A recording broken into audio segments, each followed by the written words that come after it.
Hello दोस्तों, आज की हमारी कहानी है वसीयत का सच। कहानी अच्छी लगे तो लाइक ज़रूर कीजिएगा। वसीयत बनाई पापा जी ने, ज़मीनें मकान कुछ भी पूरी तरह से हमारा नहीं, सब में मम्मी हिस्सेदार। जब तक वो जिंदा है तब तक कुछ भी हमारा नहीं। बहू निकिता ने नाक मुंह सिकोड़ते हुए कहा। मैं भी यही सोच रहा हूँ। मम्मी को तो पापा की पेंशन पापा के जाने के बाद भी मिलती रहेगी। ये बात जानते हुए भी वसीयत बनाने में मैं खुद सकते में हूँ। बेटे सुरेश ने चिंता व्यक्त करते हुए कहा। सोमनाथ जी के देहांत हुए अभी महीना भी नहीं हुआ था और बेटा बहू ने रंग देने शुरू कर दिए। राधा जी कुछ बोलती नहीं थी पर सब समझ रही थी कि अचानक बच्चों का व्यवहार बदल कैसे गया। वो मन ही मन ईश्वर का धन्यवाद देती। अच्छा हुआ सुरेश के पापा अपने जीते जी अपनी सब जिम्मेदारियां निभा गए। बेटियों की तरफ से मुझे कोई चिंता नहीं, दोनों अपने ससुराल में खुश हैं। उनको कुछ लेना देना हो तो मेरे पास इनकी पेंशन है। कभी बेटा बहू के सामने हाथ फैलाने की नौबत भी नहीं आएगी। खुद मुझे अकेला कर गए पर इसका इंतजाम कर गए कि मैं किसी पर निर्भर ना रहूं। राधा जी का आंचल आंसुओं से भीग गया। जिस उम्र में जीवन साथी की सबसे ज़्यादा ज़रूरत होती है उस समय किसी एक का चले जाना बहुत ही कष्टदायक होता है। फिर अगर बच्चों का स्वार्थ हो, व्यवहार में परिवर्तन आ जाए तो असहनीय हो जाता है। निकिता सुरेश इस सोच के साथ परेशान थे कि वो प्रॉपर्टी का कोई भी हिस्सा माँ के हस्ताक्षर बिना नहीं बेच सकते। वो ये भी जानते थे कि माँ अपने साथ तो सारी प्रॉपर्टी लेकर नहीं जाएगी, आगे पीछे सब कुछ हमारा ही। फिर भी उनकी नाराजगी स्वर्गवासी पिता से थी कि वो उन्हें माँ पर निर्भर बना गए। मम्मी, वृद्धाश्रम से कुछ लोग आए हैं, चंदा मांग रहे हैं, दे दीजिए। निकिता की आवाज़ में ही नाराजगी और गुस्सा झलक रहा था। वृद्धाश्रम के लोग एक दूसरे को देखने लगे। राधा जी आकर उनके बीच बैठी। बहन जी, सोमनाथ जी एक नेक और व्यवहार कुशल समाज सेवक थे। वो अपने कर्मों से हमारी संस्था को इस मुकाम पर ले आए जो हमें किसी से चंदा लेने की जरूरत ही नहीं। हमारी संस्था में होने वाले सभी कार्यक्रमों को बड़े बड़े स्पॉन्सर मिल जाते हैं, जिससे इतना पैसा आ जाता है जो हमारी संस्था के बेसहारा बुजुर्गों का जीवन यापन हो जाता है। आपकी बहू ने हमारी पूरी बात सुने बिना ही आपको आवाज़ लगा दी। आश्रम का एक व्यक्ति बोला। जी, मैं अपनी बहू की तरफ से माफ़ी मांगती हूँ, उसे पता नहीं था। उसके ससुर संस्था के कोषाध्यक्ष थे। उसने हमेशा उनको पैसे गिनते ही देखा। ना समझ समझी नहीं होगी। राधा जी ने बहू की ओर से सफाई देते हुए कहा। हम तो सोमनाथ जी की याद में संस्था में एक छोटी सी प्रतिमा लगा रहे हैं। उसके अनावरण के लिए आपको निमंत्रण देने आए थे। आप अपने शुभ हाथों से ये पुण्य का काम करेंगी तो हमें खुशी होगी। हमारे लिए तो अपने नाम को सार्थक करते हुए अमर हो गए थे। राधा जी की आंखें झलक गई।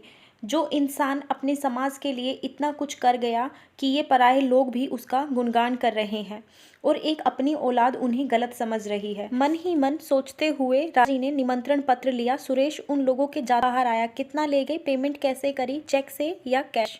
राधा जी निशब्द अपने कमरे में चली गई। दोनों बेटा बहू निमंत्रण पत्र देख सोच रहे थे कि संस्था में प्रतिमा स्थापित करवाने से पहले बताया भी नहीं। हाँ भाई, अब मम्मी को किसी से पूछने की बताने की जरूरत ही क्या है, मम्मी तो मालकिन है, निकिता जोर से बोली। अगले दिन राधा बेटे बहू के साथ संस्था पहुंची। वहां सोमनाथ जी की प्रतिमा का अनावरण उसने अश्रुधार के साथ किया। प्रतिमा के नीचे पत्नी के नाम के साथ पुत्र पुत्रवधू का नाम भी था। अब संस्था के कार्यकारी सदस्यों ने सोमनाथ जी के सत्कर्मों के बारे में बोलना शुरू किया तो पूरी सभा भावुक हो गई। बुजुर्गों को आत्मनिर्भर बनाने के साथ ही गरीब लड़कियों के सामूहिक विवाह, विधवा विवाह जैसे नेक और भलाई के कार्यों में सोमनाथ जी का नाम सदैव सर्वोपरि रहेगा। सुरेश और निकिता कुछ बोलने लायक नहीं थे क्योंकि उन्होंने अपनी माँ के साथ मिल रहे मान सम्मान की वजह से सिर्फ और सिर्फ उनके पिताजी थे। वो तो अपनी ज़िंदगी में इतना मशगूल थे कि उनके पिता समाज के लिए इतना कुछ कर रहे थे उन्हें पता ही नहीं चला। उनकी नज़र में तो उनके पिता सिर्फ एक सरकारी नौकर थे जो प्राय टूर पर ही रहते थे।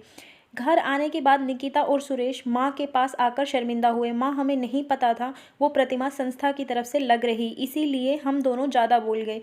बेटा, मतभेद होने में कोई बुराई नहीं है, लेकिन मनभेद नहीं होना चाहिए।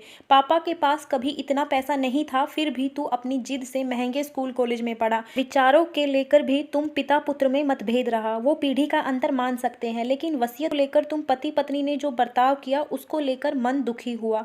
तुम ऐसे कमरे में, ऐसे ऑफिस में बैठे हो, बिजली, फोन, टिकट बुकिंग सब ऑनलाइन कर लेते हो, लेकिन इन सबके पीछे उस इंसान का पसीना लगा है। छोटी सी नौकरी में बच्चों को पढ़ाना लिखाना, शादियाँ करना इतना आसान नहीं। जाने अपनी कितनी इच्छाओं का गला घोट तुम्हारी इच्छाएं पूरी की। आज तुम्हें वो गलत लग रहा है क्योंकि वो मुझे हमारा मोहताज नहीं बनाकर गया। बेटा, कमी तुझ में थी जो तू जीते जी अपने पिता का विश्वास नहीं जीत पाया। माँ बहनों में से कोई तेरे पर निर्भर नहीं है, ये बात क्या कम है? कोई कर्जा नहीं तेरे पर छोड़ गए। अरे वो आदमी तो अपनी संस्था को भी आत्मनिर्भर बना गया। राधा जी हाँफते हाँफते बैठ गई। निकिता दौड़कर पानी ले आई। बस करो ना माँ, हो गया गलती का एहसास, अब बस करो वरना तबीयत खराब हो जाएगी। सुरेश शर्मिंदा होते हुए बोला, अच्छा ही तो है, मैं मर जाऊंगी तो सब कुछ तेरा हो जाएगा।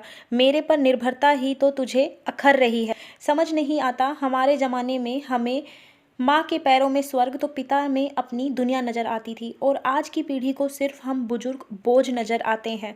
जबकि तू अच्छे से जानता है कि मैंने आज तक कभी किसी चीज़ के लिए मना नहीं किया है, ना ही तेरी बहन की कोई जिम्मेदारी तेरे पर, ना ही उनको कोई लालच। आखिर किस बात का डर लग रहा है तुझे? जब बचपन में माँ का पल्लू पकड़कर सारा दिन तुम घूमते रहते थे, गहरी नींद में उठाकर भी पानी मेरे हाथ से लेता था, तो वो निर्भरता सही थी, और आज एक हस्ताक्षर लेने की निर्भरता तुझे इतना अखर रही। सुरेश माँ के पैरों में गिर गया। आज उस संस्था में जाकर तुझे समझ आया मेरे पिता क्या थे। आज जो उनके बारे में सुना तब समझ आया इंसान की असली कमाई क्या है, या मरकर भी कैसे लोगों के दिलों में जीवित रहा जाता है। अब तुम्हारा ये बेटा तुम्हें कभी शर्मिंदा नहीं करेगा, अपने पिता के पद चिन्हों पर चलने की कोशिश करेगा। सुरेश के आंसू राधा जी के पैरों पर गिरते ही माँ का हृदय द्रवित हो गया। बेटे को सीने से लगा लिया। धन्यवाद दोस्तों, कहानी अच्छी लगी हो तो लाइक कर दी, ज़्यादा से ज़्यादा शेयर कीजिए और चैनल को सब्सक्राइब कर लीजिए ऐसी ही और कहानियों के लिए।